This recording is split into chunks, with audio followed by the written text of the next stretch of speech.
Peace everybody, welcome back to the channel. It's the Reaction Overlord and we're back with another video. Okay, so today we're going to be doing a full spoiler review on the Zack Snyder's iteration of George Romero's Dawn of the Dead. Now this movie came back in 2004. I was about 19, 20 years old when this movie first came out. And I must say this is perhaps one of my favorite zombie movies of all time. Top 3 anyway. But we're going to be doing a full spoiler review, so if you do not want to be spoiled, if you have not seen the movie, this is your chance to turn away now. Okay, so if you're still with me, then I guess you want to know what's going on. Okay, so first the movie starts off with Anna, a nurse played by Sarah Polley. She finishes off her shift heading home to her husband in a suburban area. Upon arriving home, she sees her neighbor Vivian, a young girl who lived next door, roller skating in the street, and she tells her that she'll help her with her skating practice, maybe sometime tomorrow or in the future. She enters her home and her husband Lewis is waiting on her, and it seemed like they both was catching up on date night, seeming that they both work a lot, so that was the only chance they had to be adults and have adult conversation, as my mom used to say. But as the couple continues to make love in the shower, they miss a news report that seems to come on right afterwards. The next morning, Lewis wakes up because he hears Vivian, the girl next door, entering the room. But when she enters the room, her face looked figured, whereas though her mouth and her nose, everything seemed to be chewed off. So Lewis begins to run over there to help her and yells out to Anna to call for help. But as soon as he does, Vivian begins to bite his neck like a rabid dog. Anna begins to run out her bed to immediately help Lewis. She grabs Vivian and tosses her into the hallway, whereas though Vivian begins to jump up like some type of animal and start running towards the door. Anna closed the door and locked it, while Vivian begins to bang on the door, snarling. Now you gotta think, at this time, Anna, she just waking up and seeing all this stuff. She don't know what the heck is going on. Like, she's waking up into a whole bizarre world. So I assume right now her adrenaline is pumping and she just don't know what to do. As all is happening, she begins to try to dial 911 while trying to cover Lewis' wounds as he begins to bleed out. Lewis then painfully dies, while Anna continues to dial 911. But suddenly Lewis reanimates and begins to try to attack Anna, and she don't know what the heck is going on. She calls out for him in confusion because she's still in disbelief, but then as he starts trying to attack her, she runs and goes into the bathroom, slams the door, and dives right into the bathtub, which I believe should have knocked her unconscious, but I'm assuming because of her adrenaline rushing that she she still was able to be coherent after that slam to the back of her head like that. Afterwards, she get out the tub and start to climb out the window, but she hears that it's quiet, so she go to listen to the door and call out for her husband silently. But then finally he busts through the door. But at this point, she's climbing through the window, getting out, whereas though she run out to the front of her house, and she just look at the neighborhood in disbelief, where she just see a whole bunch of destruction and mayhem, people attacking other people, there's fires, there's explosions, there's ambulance running over people, it's a whole bunch of crazy madness. Lewis then proceeds to come out of his house and come after her while she drives in the car and gets away, riding through all the destruction through the suburban neighborhoods out into the open expressway. While on the expressway, someone tries to open her car door and take the car from her, so she tries to fight him off While doing so, she crashes over the rail and comes off the side of the road, where she crashes into the tree and knocks out for a second. And this was the introduction of the movie. Then she wakes up, seemingly passed out for a while, falls out her car, where she's met by a shotgun. Above the shotgun was held by Police Sergeant Kenneth Hall, who was played by actor Ving Rhames.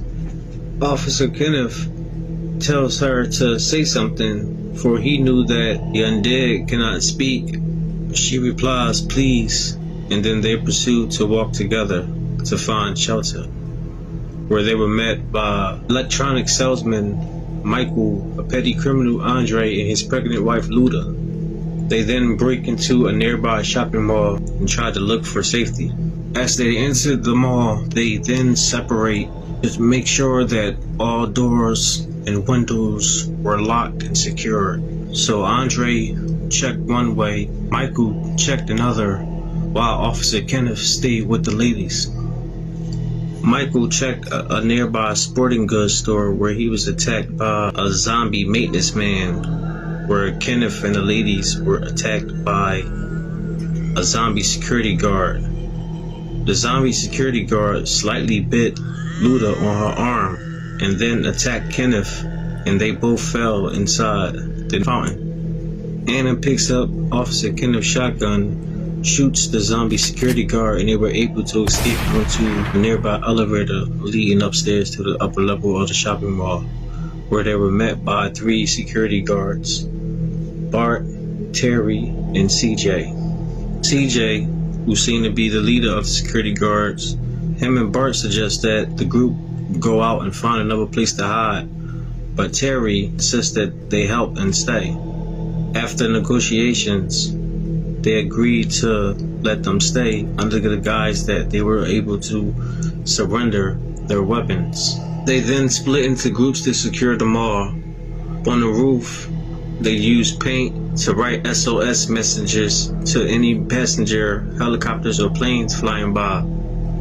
They then see another survivor, Andy, who was stranded in his gun store across the zombie-infested parking lot.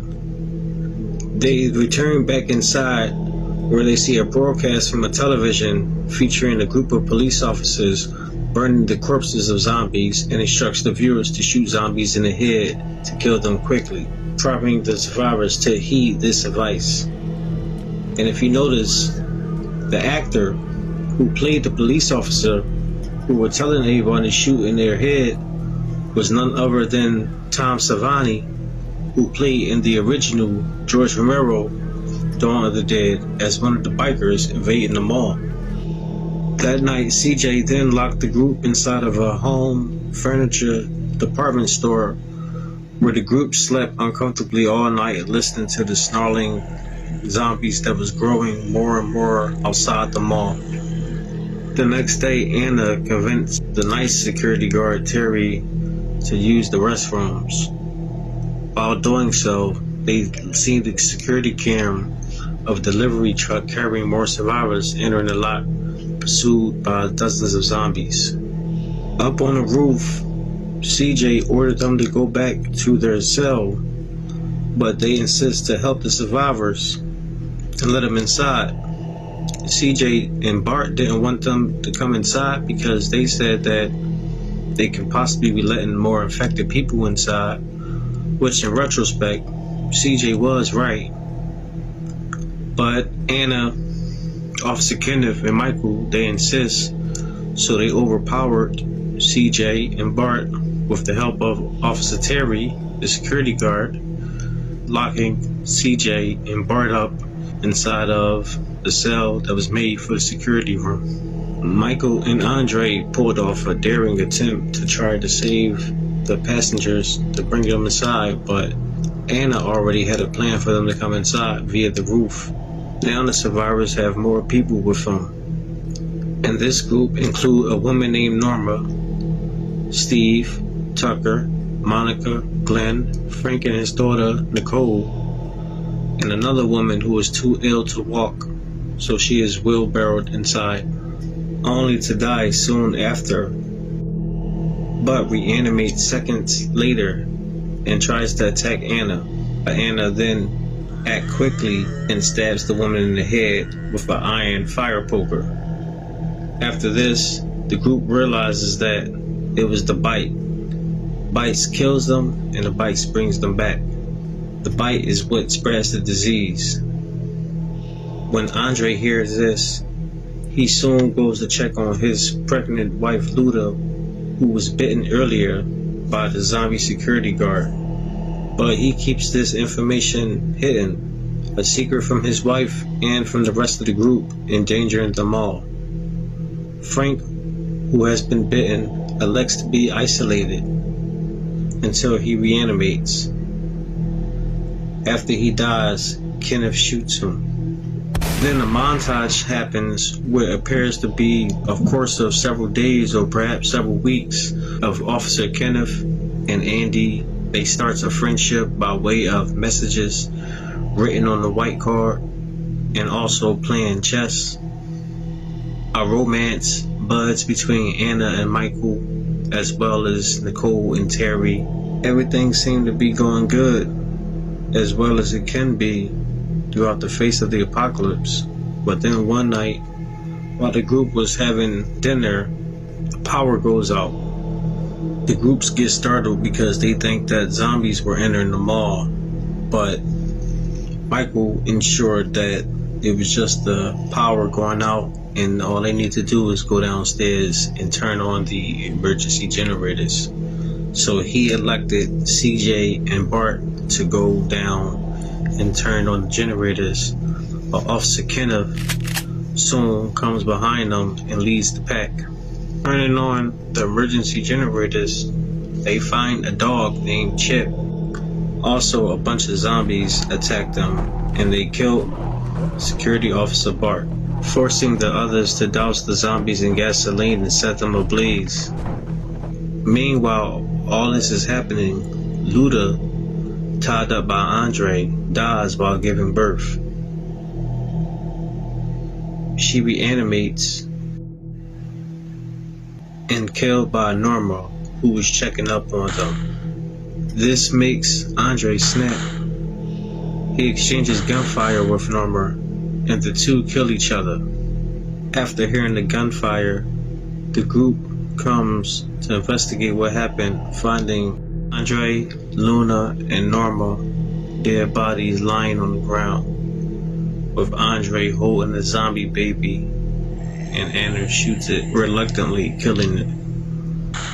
Depressed and desperate after this event, the group decides it is better to escape and find something in the outside of the city than stay in the mall and eventually die. They decide to fight their way to the marina and travel on Steve's yacht to an island on Lake Michigan. So they then reinforce 2 shuttle buses from the garage, welding on a snowplow, attaching metal bars and chains, as well as stocking chainsaws, propane tanks, and road flares for their escape. Knowing they needed Andy, for he has unlimited supply of ammo and guns. Also, he's one of the best shooters still alive.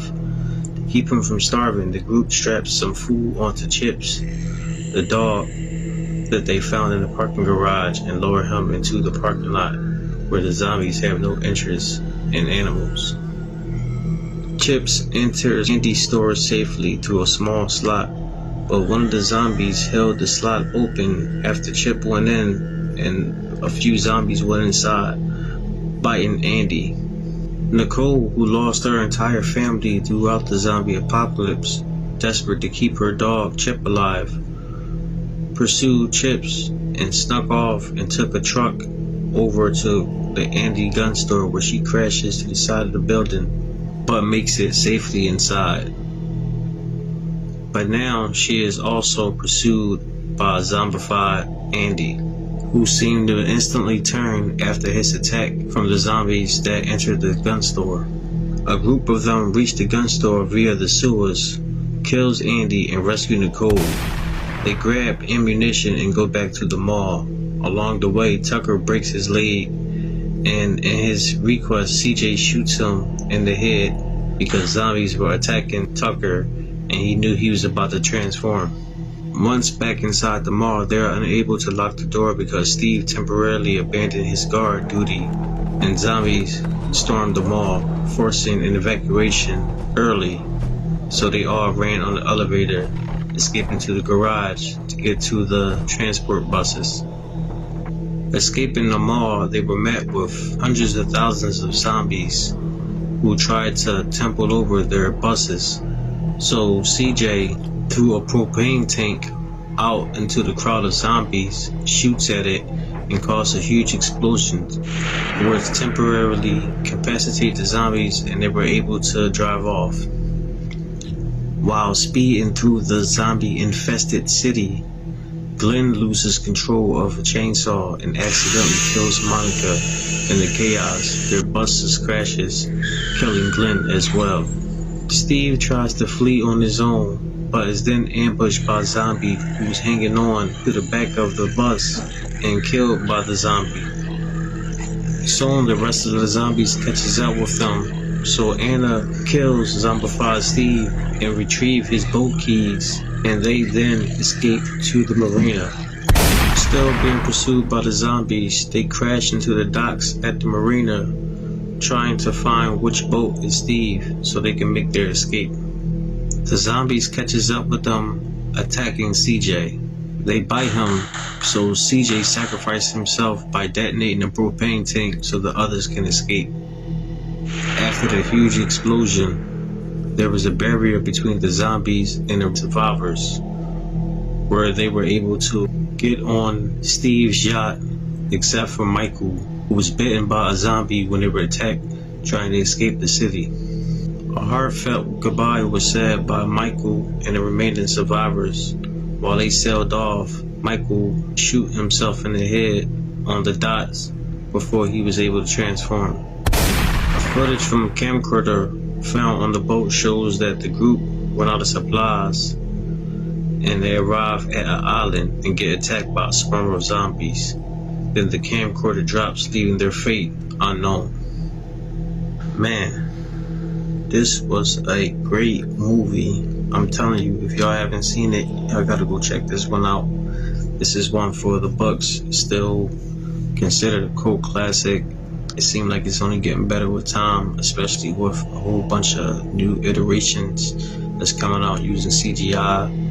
Back then in 2004, practical effects was still a big thing, so he didn't use a lot of CGI inside there. It was a lot of practical effects, kind of paying homage to Romero. So this is one of those movies that you can watch time and time again. You take a break from it, come back and watch it again and still enjoy it like it was your first time watching it. So this is one of my best zombie movies, like I said before, and I'm looking forward to doing more. But let me know what y'all think. Drop your comments down below. Hit the like button, subscribe to the channel, hit the bell notification icon. I'll see you at the next one. Peace.